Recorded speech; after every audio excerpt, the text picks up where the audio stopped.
Bonjour.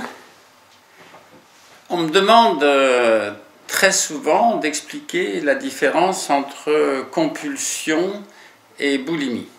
Est-ce que c'est, par exemple, le même traitement? La réponse est claire. Le traitement, la prise en charge doivent être très différents. Alors, tout d'abord, une définition. La boulimie, c'est la succession au moins 2 fois par semaine de crises alimentaires ponctuées de vomissements, avec un sentiment intense de perte de contrôle, et le tout avec peu de plaisir et un sentiment de dégoût de soi. La compulsion alimentaire, c'est la même fréquence de crise alimentaire, 2 fois par semaine, mais cette fois-ci, il n'y a pas de stratégie de compensation, il n'y a en particulier pas de vomissement provoqué, et donc de ce fait, il n'y a ni honte ni dégoût de soi. Alors il y a une différence très nette entre boulimie d'un côté et compulsion.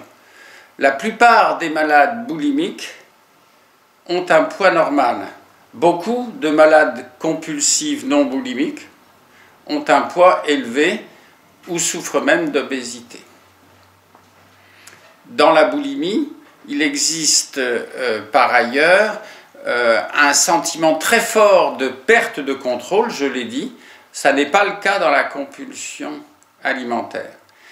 Dans la boulimie, la pensée anorexique, c'est-à-dire la peur de grossir, le besoin de maigrir pour se rassurer, la peur de manger trop gras, est très très intense, au même niveau que chez les malades souffrant d'anorexie mentale, alors qu'au fond, dans la compulsion alimentaire, cette pensée anorexique, même s'il y a une restriction cognitive, est moins importante.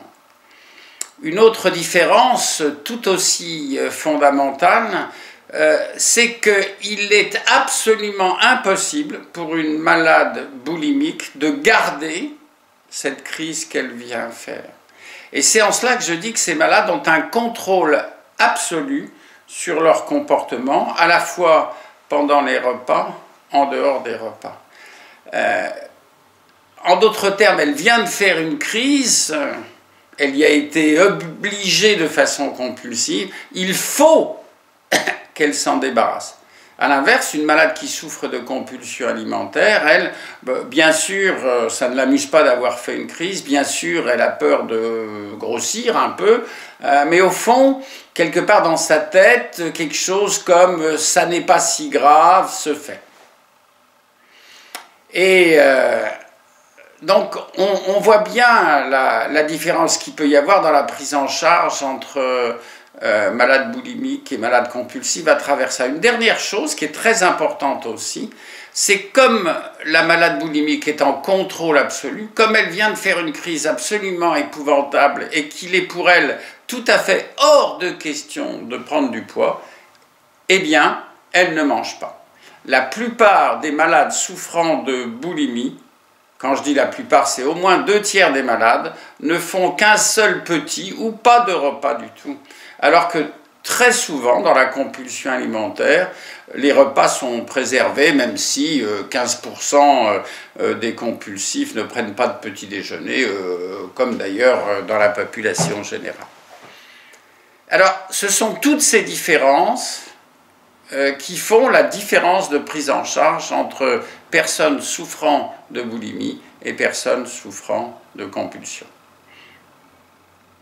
Je résume. Les malades boulimiques ont souvent un poids normal, le plus souvent. Les malades compulsifs, souvent un poids élevé. Les malades boulimiques font très peu de repas et ces repas sont très petits. Les malades compulsifs gardent une certaine structure des repas. Les malades boulimiques ont honte et dégoût de soi-même. Chez les malades compulsifs, c'est moins évident. Les malades boulimiques n'ont pas ou très peu de plaisir à faire la crise qui se termine par un vomissement qui est absolument horrible.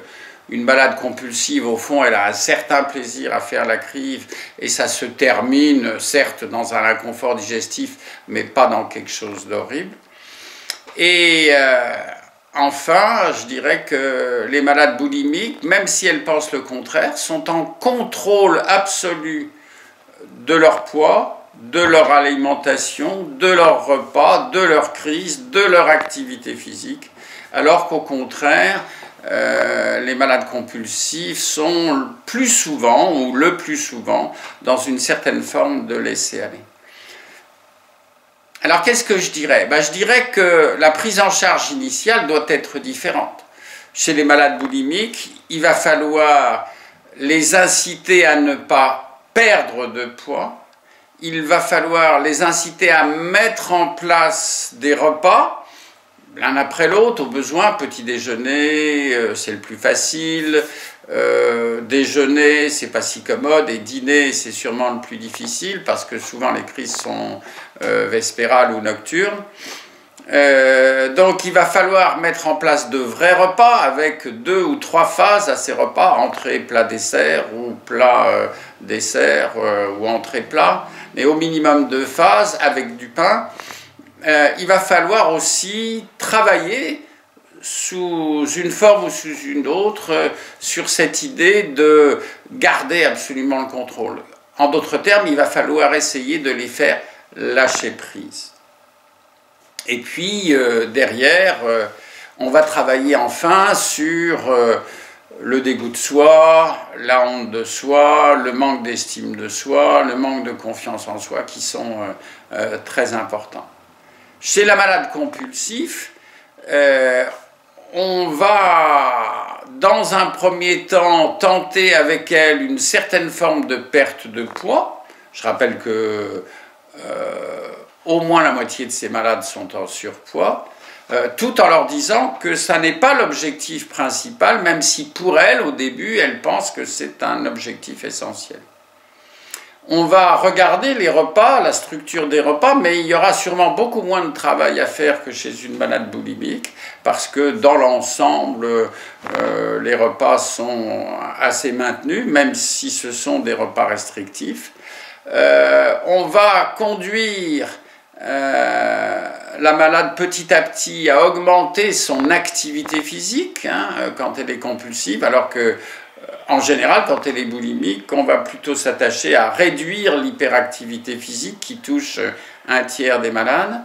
Et puis, on aura à travailler aussi sur l'élément dépressif, qui est souvent important chez ces malades-là, et puis ce sentiment de vide qu'elles ont, qu'il va falloir combler d'une manière ou d'une autre par autre chose que l'alimentation. Voilà, j'espère avoir été assez clair, j'espère avoir été complet, et je vous souhaite à toutes et à tous une excellente journée. À bientôt.